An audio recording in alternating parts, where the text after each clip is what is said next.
Subscribe to After the Sirens, share this video with someone who takes history seriously, and leave a comment with the wartime technologies you think still haven't been fully explained, because what we're about to discuss is one of the most overlooked battlefield innovations of the Second World War.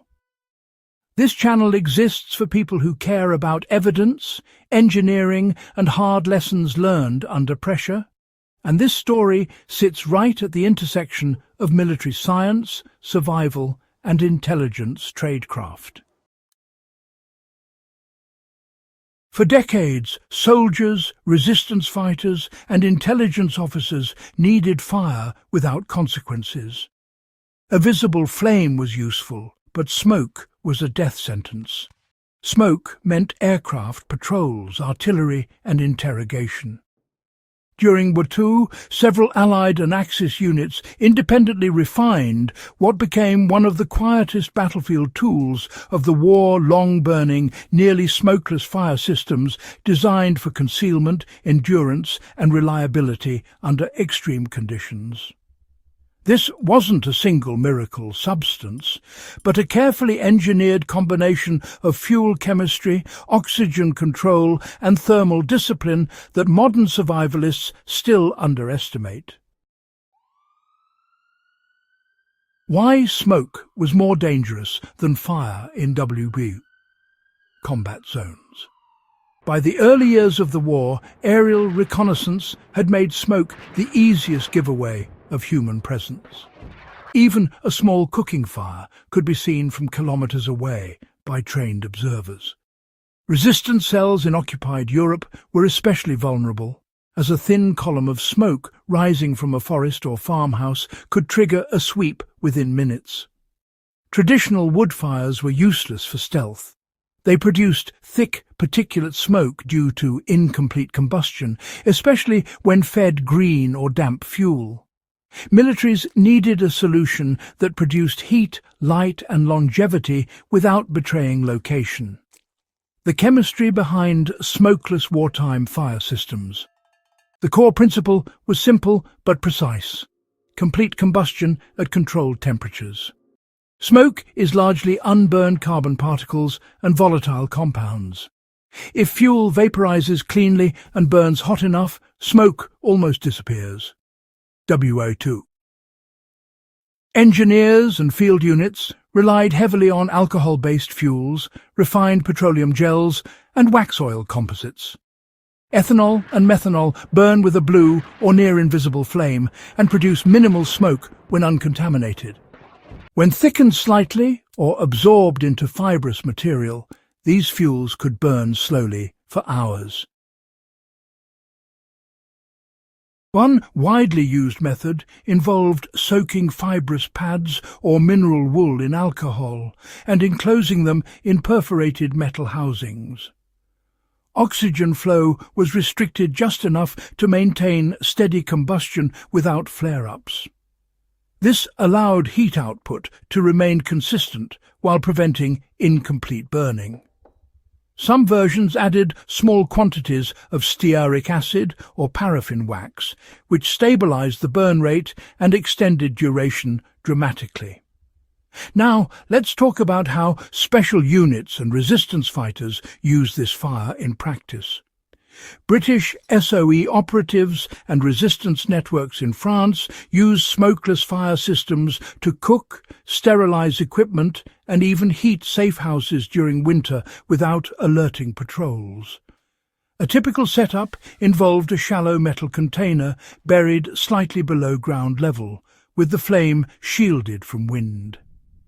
The lack of smoke meant the only detection risk was direct visual contact, which could be mitigated by light discipline.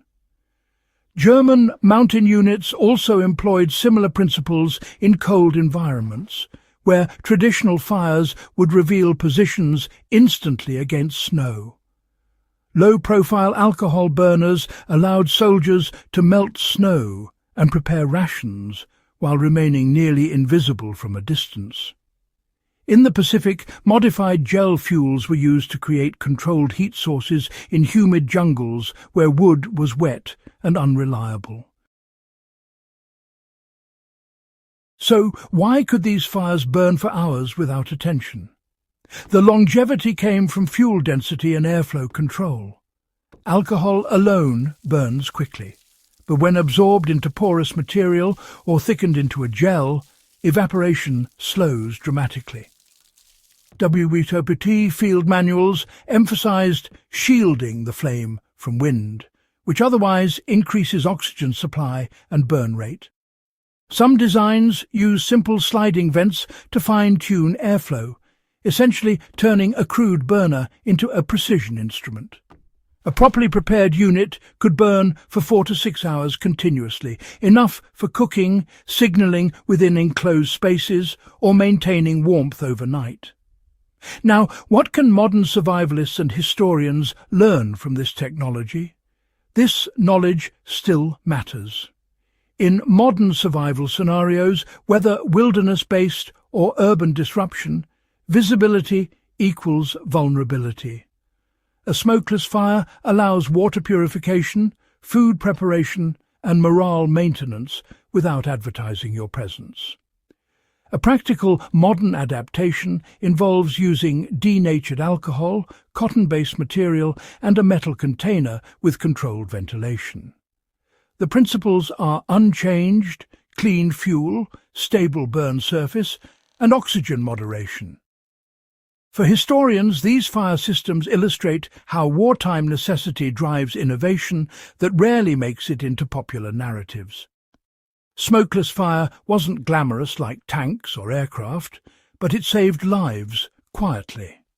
It enabled resistance movements to function, allowed reconnaissance teams to stay operational, and reduced detection risk in environments where one mistake meant death. Why isn't this WWII technique still widely discussed today? Much of this knowledge was classified during the war and dismissed afterward as obsolete once portable stoves became commercially available. However, the underlying principles remained foundational to modern military heating and field cooking systems. The lack of smoke was not an accident. It was engineered, tested, and refined under combat conditions, which makes it one of the most practical and transferable wartime innovations ever developed. Now, just a few final thoughts on the silent fire of WWII. The WWII fire that burned for hours without smoke wasn't magic, and it wasn't myth. It was disciplined chemistry applied under pressure by people who understood that survival often depends on what you don't reveal. In a world obsessed with loud technology and visible power, this quiet innovation stands as a reminder that concealment, efficiency and restraint are often more decisive than force. If this kind of deep, evidence-driven history matters to you, subscribe to After the Sirens. Share this video with someone who values serious historical insight, and comment with the lesser-known wartime technologies you want examined next. This channel exists for those who refuse shallow explanations and want the real mechanics behind history's most important moments.